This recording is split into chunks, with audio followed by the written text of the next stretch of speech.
जुर्म की दुनिया में एक कहावत है, वो ये कि हर जुर्म की आहट पहले ही सुनाई देती है। जरूरत है उस आहट को सुनने और जुर्म को रोकने की।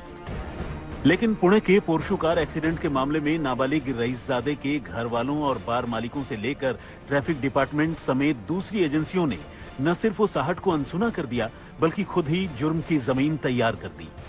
क्या आप यकीन करेंगे कि अपनी पोर्शु कार से नौजवान लड़का लड़की की जोड़ी को कुचल कर मारने वाले नाबालिग लड़के को उसके पिता ने उसके नाबालिग होने के बावजूद न सिर्फ तकरीबन 3 करोड़ रुपए की कार की चाबी थमा दी, बल्कि एक ही रात में मौज मस्ती के लिए इतने पैसे दिए कि करोड़ों हिंदुस्तानी जितने पैसे महीने भर की मेहनत के बाद भी नहीं कमा पाते।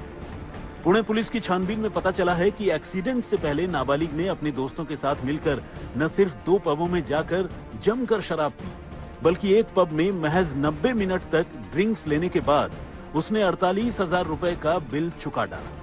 पुलिस के मुताबिक शनिवार की रात को आरोपी नाबालिग पहले अपने दोस्तों के साथ कोजी पब में गया। वहां जब रात 12 बजे के बाद ड्रिंक्स सर्व करना बंद कर दिया गया, तो वो अपने दोस्तों के साथ ब्लैक मैरियट पब के लिए रवाना हो गया और जाने से पहले उसने कोजी पब में 48,000 रुपए का बिल दिया।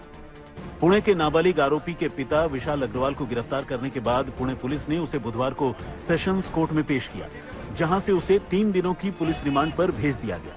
अपने नाबालिग बेटे को कार की चाबी देने के जुर्म में विशाल अग्रवाल को गिरफ्तार किया गया है।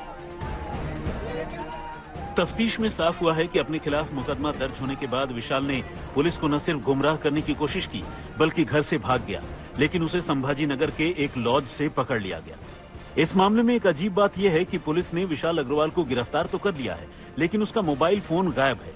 उसके नाबालिग बेटे को बुधवार को जुवेनाइल जस्टिस बोर्ड के सामने पेश किया गया, जहां बोर्ड ने उसकी जमानत रद्द करने के साथ साथ उसे रिमांड होम भेजने का हुक्म दिया। पुलिस ने उसे बालिग मानकर मुकदमा चलाने की मांग की थी, लेकिन बोर्ड ने कहा कि इस पर फैसला इन्वेस्टिगेशन के नतीजों के बाद लिया जाएगा। सबसे हैरानी की बात यह है कि हादसे के बाद नाबालिग आरोपी की हुई मेडिकल जांच की रिपोर्ट अब तक सामने नहीं आई है। इसलिए सवाल जस का तस है कि उसने शराब पी थी या नहीं, और अगर पी थी तो कितनी पी थी। केस की मजबूती इस बात पर ही डिपेंड करती है। सवाल है, इस देरी की वजह क्या है?